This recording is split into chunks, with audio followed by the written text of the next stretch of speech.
کہ نبیوں کی قبریں بناتے اور راست بازوں کے مقبرے راستہ کرتے ہو۔ اب فقی اور فریسی یہ نہیں ہے کہ جب میں یہ چیز پڑھ رہا ہوں کلام میں سے تو ان فقی فریسیوں کی بات ہو رہی ہے، ہر وہ انسان فقی اور فریسیوں کی اولاد میں سے ہے، ان کی منٹیلٹی میں سے ہے جو موسیٰ کی گدی پر بیٹھا ہوا ہے، جو موسیٰ کی شرع کی تعلیم دیتا ہے، تو وہ ان کی صلب سے ہی آ رہا ہے۔ کسی نے ان کی منٹیلٹی کو اڈاپٹ کیا ہوا ہے، کوئی من ہی من خود کو ان کی طرح سمجھے بیٹھا ہے، مطلب اپنے من کے ساتھ ہی کچھ لوگوں نے عہد کیا ہوا ہے ان کے جیسے، اور کہتے ہو کہ اگر ہم اپنے باپ دادا کے زمانے میں ہوتے تو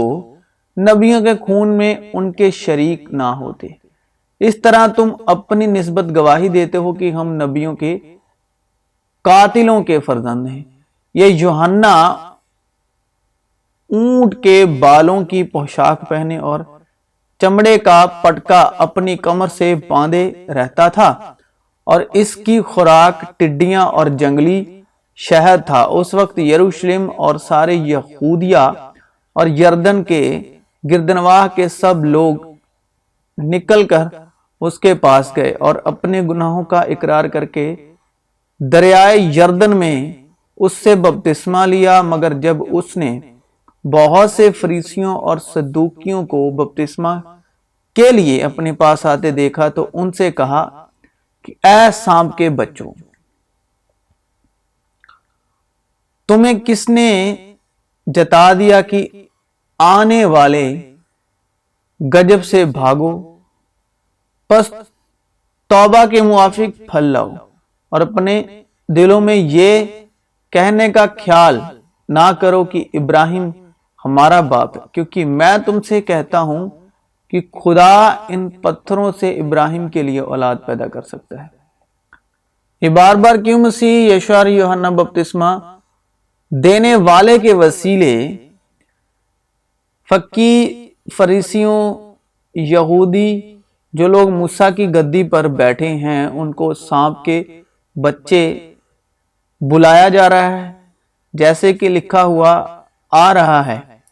اور کس سانپ کے بچے جس نے باغ عدن میں ہوا کو بہکایا اور ہوا کے وسیلے آدم کو، اور پرانا سانپ ان کا باپ ٹھہرا ان کے کاموں کے وسیلے۔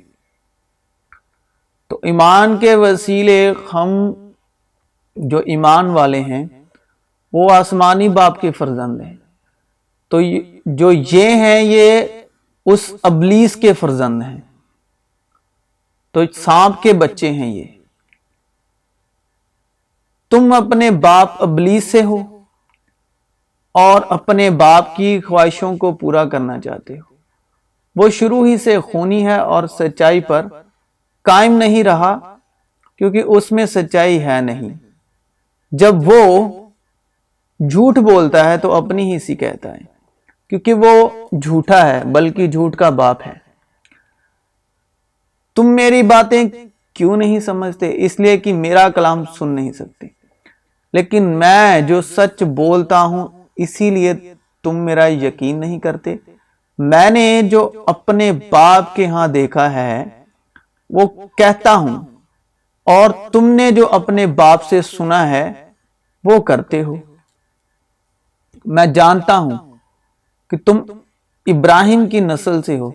تو بھی میرے قتل کی کوشش میں ہو،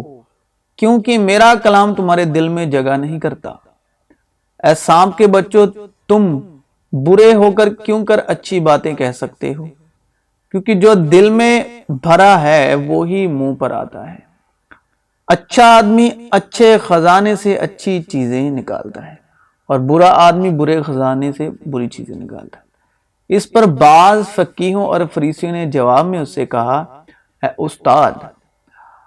ہم تجھ سے ایک نشان دیکھنا چاہتے ہیں۔ اس نے جواب دے کر ان سے کہا، یشوع مسیح نے کہ زمانے کے برے اور زناکار لوگ نشان طلب کرتے ہیں، مگر یونس نبی کے نشان کے سوا کوئی اور نشان ان کو نہ دیا جائے گا، کیونکہ جیسے یونس 3 رات دن مچھلی کے پیٹ میں رہا، ویسے ہی ابن آدم 3 رات دن زمین کے اندر رہے گا۔ نینوا کے لوگ اس زمانے کے لوگوں کے ساتھ عدالت کے دن کھڑے ہو کر انہیں مجرم ٹھہرائیں گے، کیونکہ انہوں نے یونس کی منادی پر توبہ کر لی، اور دیکھو یہاں وہ ہے جو یونس سے بھی بڑا ہے، کیونکہ ہمیں خون اور گوشت سے کشتی نہیں کرنی ہے، بلکہ حکومت والوں اور اختیار والوں اور اس دنیا کی تاریکی کے حاکموں اور شرارت کی ان روحانی فوجوں سے جو آسمانی مقاموں میں ہیں۔ اس واسطے تم خدا کے سارے ہتھیار باندھ لو تاکہ برے دن میں مقابلہ کر سکو اور سب کاموں کو انجام دے کر قائم رہ سکو۔ پس سچائی سے اپنی کمر کس کر اور راست بازی کا بختر لگا کر اور پاؤں میں صلح کی خوشخبری کی تیاری کے جوتے پہن کر، اور ان سب کے ساتھ ایمان کی سپر لگا کر قائم رہو، جس سے تم اس شریر کے سارے جلتے ہوئے تیروں کو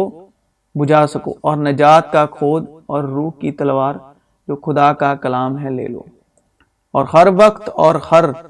طرح سے روح میں دعا اور منت کرتے رہو، اور اسی غرض سے جاگتے رہو کہ سب